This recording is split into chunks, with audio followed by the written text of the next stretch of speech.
Assalamualaikum warahmatullahi wabarakatuh. Selamat datang untuk para siswa baru. Kali ini akan disampaikan salah satu materi dari pengenalan lingkungan sekolah yang baru dari Kementerian Pemberdayaan Perempuan dan Perlindungan Anak Republik Indonesia yang berjudul Sekolah Ramah Anak. Disampaikan pada masa pengenalan lingkungan sekolah, sumber materi Deputi Tumbuh Kembang Anak Kementerian Pemberdayaan Perempuan dan Perlindungan Anak.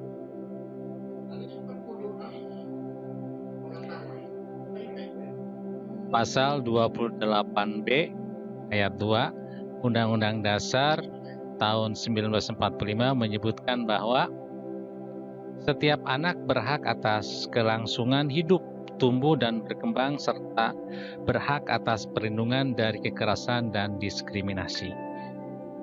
Jadi hak anak ini betul-betul sangat diperhatikan dalam undang-undang sehingga setiap orang tua, setiap guru, setiap pemangku kepentingan harus betul-betul mengacu kepada undang-undang ini sehingga tidak ada lagi yang namanya kekerasan dan diskriminasi terhadap anak. Hal ini dipertegas dalam pasal 54 Undang-Undang Perlindungan Anak yang menyatakan anak di dalam dan di lingkungan sekolah wajib dilindungi dari tindakan kekerasan yang dilakukan oleh guru, pengelola sekolah atau teman-temannya di dalam sekolah yang bersangkutan atau lembaga pendidikan lainnya.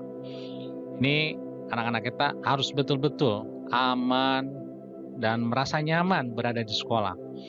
Sehingga mereka betul-betul merasa bahwa sekolah adalah rumah kedua dan bisa belajar dengan tenang, dengan nyaman, mengeluarkan pendapat dan mengeluarkan seluruh potensi yang ada pada dirinya tanpa ada rasa takut.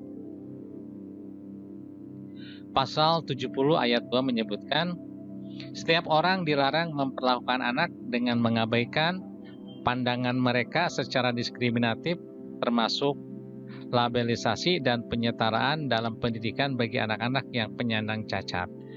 Nah, ini semua harus menjadi acuan buat kita bahwa bagaimanapun kondisi fisik anak, mereka adalah anak didik kita yang harus diperlakukan sama, sehingga ketika ada anak didik yang mengalami menyandang cacat dan sebagainya, tidak merasa rendah diri tetapi sama seperti siswa yang lainnya, mereka punya hak untuk berekspresi, untuk menyampaikan pendapat dan lain-lain, dan tumbuh menjadi siswa-siswa yang betul-betul siap untuk memasuki masa depan yang ditanamkan pada saat mereka sekolah.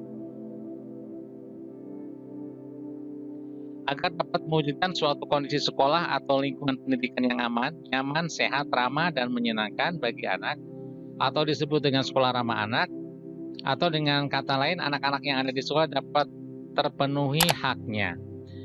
Nah, tidak ada lagi siswa yang kehilangan haknya di sekolah. Mereka semua mendapatkan apa yang harus mereka dapatkan, sehingga pembelajaran bisa berjalan dengan baik dan anak sama sekali tidak merasa ada haknya yang dikurangi. Hal ini penting mengingat 8 jam dalam sehari atau 1/3 waktu anak berada di sekolah. Sehingga menjaga, melindungi anak selama waktu itu harus menjadi hal yang prioritas dan dilakukan bersama-sama oleh semua unsur yang ada di sekolah. Mereka itu 8 jam berada di sekolah. Nah, oleh karenanya betul-betul harus mereka bisa nyaman di sekolah. Tidak bentar-bentar ada anak yang kabur dan sebagainya, kenapa minggat dan sebagainya, bolos dan sebagainya. Kenapa? Karena mereka tidak nyaman di sekolah. Nah, ini semua harus disadari, mulai dari kepala sekolah, guru BK, penjaga sekolah, dan yang lainnya. Bahkan sangat perlu adanya kerjasama yang baik dan terarah antara sekolah dengan orang tua, lembaga masyarakat, dunia usaha, maupun alumni untuk mendukungnya. Nah, sehingga betul sudah kita terapkan bersama bahwa setiap tahun ajaran baru diadakan pertemuan dengan orang tua. Nah, ini tujuannya untuk menyamakan persepsi antara yang dilakukan oleh sekolah, kemudian juga yang harus dilakukan oleh orang tua. Kemudian para guru juga sama melakukan program-programnya itu dikerjakan secara bersama, kemudian mereka melakukan kegiatan itu dengan melibatkan seluruh kepentingan, seluruh pemangku kepentingan. Nah, sehingga tidak ada hak-hak anak yang dirugikan.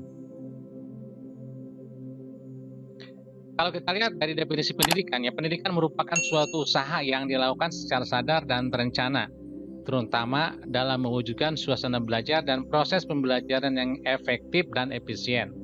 Sehingga peserta didik dalam hal ini anak-anak khususnya dapat secara aktif mengembangkan potensi dirinya, yang nantinya diharapkan dapat mewujudkan dalam diri kekuatan spiritual, keagamaan yang tinggi, kecerdasan, pengendalian diri, kepribadian, akhlak mulia, serta keterampilan yang akan berguna baik bagi dirinya, masyarakat, bangsa, dan negara. Upaya pencapaian proses belajar ini tentu harus dilakukan oleh semua pihak. Nah, sehingga betul, tidak hanya pendidikan, pengajaran, dan juga akhlakul karimah harus diterapkan. Nah, kita tidak mau mencetak anak-anak kita yang pintar, yang hebat, yang terampil, akan tetapi tidak mempunyai moralitas yang baik. Nah, mudah-mudahan dengan kita merujuk kepada tujuan ini, semua kepentingan semua stakeholder bisa melaksanakannya dengan baik dan tujuan pendidikan akan bisa terlaksana. Salah satu tujuan disusunnya kebijakan sekolah ramah anak adalah untuk dapat memenuhi, menjamin, dan melindungi hak anak, serta memastikan bahwa satuan pendidikan maupun pengembangan minat, bakat, dan kemampuan anak, serta mempersiapkan anak untuk bertanggung jawab kepada kehidupan yang toleran, saling menghormati, dan bekerja sama untuk kemajuan dan semangat perdamaian. Nah, hal ini harus dimulai dari sekolah, karena pembiasaan nanti akan menjadi watak akan menjadi perilaku, kemudian juga akan menjadi sesuatu yang terus-menerus bisa dilakukan dan melekat pada dirinya. Apabila pada saat sekolah misalnya mengalami kekerasan, kemudian mengalami tekanan, maka tidak akan tumbuh dan berkembang dengan baik potensi anak tersebut. Oleh karenanya, ini harus sama-sama kita pahami bersama. Berikutnya, satuan pendidikan diharapkan tidak hanya melahirkan generasi yang cerdas secara intelektual, namun juga melahirkan generasi yang cerdas secara emosional dan spiritual, sehingga tidak ada lagi orang yang pintar tapi kurang sopan misalnya, atau orang pintar tetapi tidak mempunyai hati nurani yang baik, sehingga kepintarannya bisa dipakai untuk membuat orang menjadi sengsara. Ini tidak kita inginkan. Oleh karenanya, betul-betul harus kita mulai dari sekolah ini. Rencana Pembangunan Pendidikan Nasional Jangka Panjang RPPNJP 2005-2025 menyatakan bahwa visi 2020 sampai 2025 adalah menghasilkan insan Indonesia cerdas dan kompetitif, ya, insan kamil. Makna insan Indonesia cerdas adalah insan yang cerdas, komprehensif, yaitu cerdas spiritual, cerdas emosional, cerdas sosial, cerdas intelektual, dan cerdas kinestetik. Sehingga semua unsur pendidikan itu betul-betul bisa dilaksanakan. Namun proses pendidikan yang masih menjadikan anak sebagai objek dari guru dan pihak yang selalu merasa benar mudah menimbulkan kejadian bullying di sekolah. Bersekolah tidak selalu menjadi pengalaman yang menyenangkan bagi anak. Hal ini harus betul-betul kita jaga. Tidak boleh ada lagi anak yang tidak ingin sekolah karena mendengar bahwa di sekolah itu ada bullying, ada kekerasan, kemudian juga tidak begitu toleran dan seterusnya. Kita harus mendorong, menggiring, ya, menjadikan iklim sekolah itu betul-betul mendukung anak ingin belajar terus, karena 8 jam sehari itu bukanlah hal yang mudah bagi anak. Tapi apabila kita sebagai orang-orang dewasa bisa mengayomi mereka, kemudian juga memperlakukan mereka dengan baik, mereka akan merasa 8 jam itu mungkin seperti beberapa jam saja. Inilah yang harus kita lakukan. Keinginan untuk menjadikan sekolah menjadi tempat yang aman, nyaman, bersih, sehat, ramah, dan menyenangkan sebagai bentuk perwujudan dari sekolah ramah anak sesungguhnya telah banyak dilakukan oleh berbagai pihak. Ya, tentunya setiap penyelenggara sekolah itu betul-betul ingin menjadikan sekolah itu menjadi tempat yang ramah buat mereka. Tempat untuk menyalurkan hobi, tempat untuk menyampaikan pandangan dan pendapatnya, serta tempat untuk berekspresi bagi anak-anak. Hasil yang diharapkan dari terlaksananya sekolah ramah anak, yang pertama terwujudnya sekolah yang aman dan menyenangkan bagi peserta didik karena bebas dari kekerasan antar peserta didik maupun kekerasan yang dilakukan oleh pendidik dan tenaga kependidikan. Yang keduanya, terbentuknya perilaku pendidik dan tenaga kependidikan yang berprestatif anak. 3. Meningkatkan partisipasi peserta didik dalam proses pembelajaran dalam pengambilan keputusan di sekolah. Jadi ini perlu sama-sama kita ingatkan kembali bahwa untuk memutuskan segala sesuatu yang berhubungan dengan anak, kita juga tidak boleh melupakan pandangan dari anak. Ya, kita bisa mendengar bagaimana mereka menanggapi atau mereka menyikapi dari apa yang kita putuskan. Oleh karenanya kita harus selalu melibatkan juga anak dalam setiap pengambilan keputusan.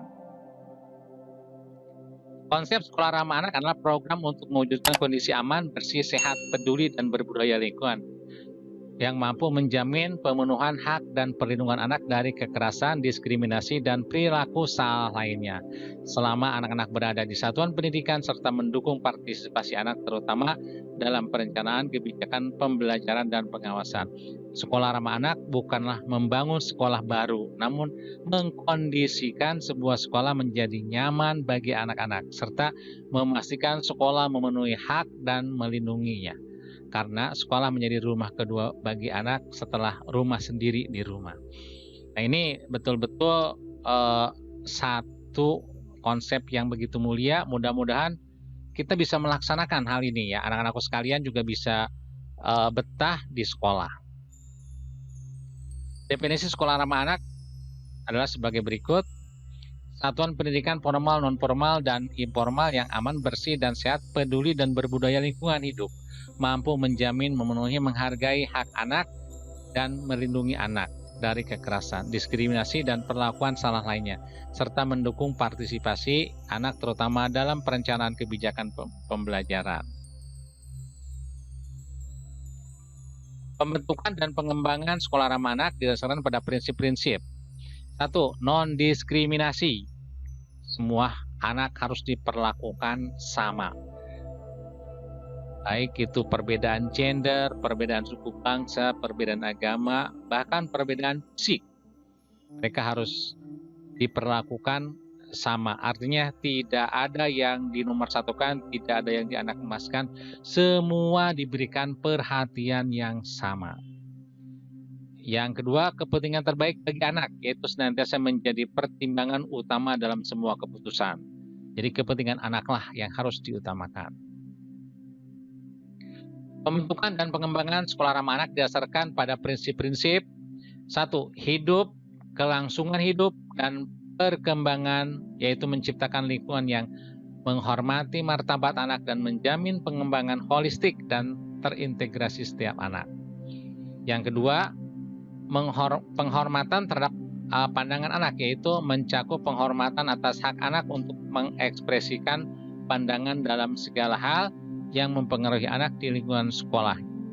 Jadi kita tidak mengatakan kalau seseorang siswa berpendapat, nah harus dihargai. Jangan siswa berpendapat langsung kita vonis, pendapatnya jelek, pendapatnya tidak berguna, pendapatnya norak, dan seterusnya. Hal ini akan menjadikan anak-anak menjadi takut untuk menyampaikan pendapatnya. Pengelolaan yang baik itu menjamin transparansi, akuntabilitas, partisipasi, keterbukaan, informasi, dan supremasi hukum. Inilah yang harus tetap dipegang teguh dalam rangka mempersiapkan anak-anak didik kita.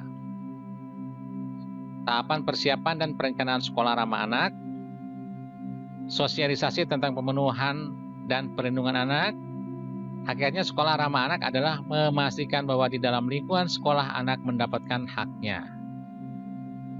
Oleh karena itu, sosialisasi tentang pemenuhan hak dan perlindungan anak harus dilakukan baik sekolah bekerja sama dengan instansi-instansi terkait, sehingga tidak hanya sekolah yang mempunyai konsep tentang sekolah ramah anak, tetapi juga semua institusi, semua stakeholder yang berhubungan dengan sekolah, mereka memahaminya. Menyusun kebijakan sekolah ramah anak masing-masing satuan pendidikan, komitmen tentang pemenuhan dan perlindungan anak di satuan pendidikan melalui sekolah ramah anak perlu diperkuat dengan menyusun kebijakan tentang pelaksanaan sekolah ramah anak di masing-masing satuan pendidikan. Konsultasi anak sesuai dengan salah satu prinsip dalam konvensi anak, yakni menghargai pandangan anak, maka perlu dilakukan konsultasi dengan anak untuk memberikan ruang kepada anak untuk turut berpartisipasi dalam persiapan dan perencanaan sekolah ramah anak. Jadi pada saat kita menyusun strategi kemudian rencana tentang sekolah ramah anak, anak harus dilibatkan di sana sehingga mereka akan tahu adakah hak-hak mereka yang masih belum terpenuhi. Pembentukan tim sekolah ramah anak. Susunan keanggotaan tim pelaksanaan sekolah ramah anak ada 2 tim yang harus dibentuk untuk mengawal pelaksanaannya. Tahapan pembentukan dan pengembangan sekolah ramah anak. Pembentukan dan pengembangan sekolah ramah dilakukan bertahap sesuai dengan kemampuan sekolah dan pendampingan serta fasilitator, baik yang berasal dari gugus tugas maupun dari Badan PP dan PA yang lainnya. Tahapan pemantauan dan evaluasi pelaporan. Dalam pelaksanaan pemantauan dan evaluasi saling berkaitan erat dengan gugus tugas KLA. Pemantauan dan evaluasi dilakukan secara terpadu dan terkoordinasi dengan program terkait lainnya agar lebih efektif dan efisien sesuai dengan mekanisme yang sudah diatur. Itulah materi yang disampaikan dalam rangka sekolah ramah anak. Mudah-mudahan materi yang disampaikan pada hari ini bisa menjadikan pencerahan baik itu untuk para guru maupun untuk para siswa yang baru, sehingga mereka akan tahu tentang hak-hak di sekolah dan juga guru tahu bagaimana kewajiban untuk melindungi dan mengayomi anak. Terima kasih. Materinya dari Kementerian Pemberdayaan Perempuan dan Perlindungan Anak Republik Indonesia tentang sekolah ramah anak. Sekali lagi, terima kasih untuk anak-anak. Selamat bertugas menjalankan tugasnya menjadi siswa di sekolah belajar, dan insya Allah tujuan dari pembelajaran ini bisa berjalan dengan baik dan hak-hak kalian bisa terpenuhi. Terima kasih. Assalamualaikum warahmatullahi wabarakatuh.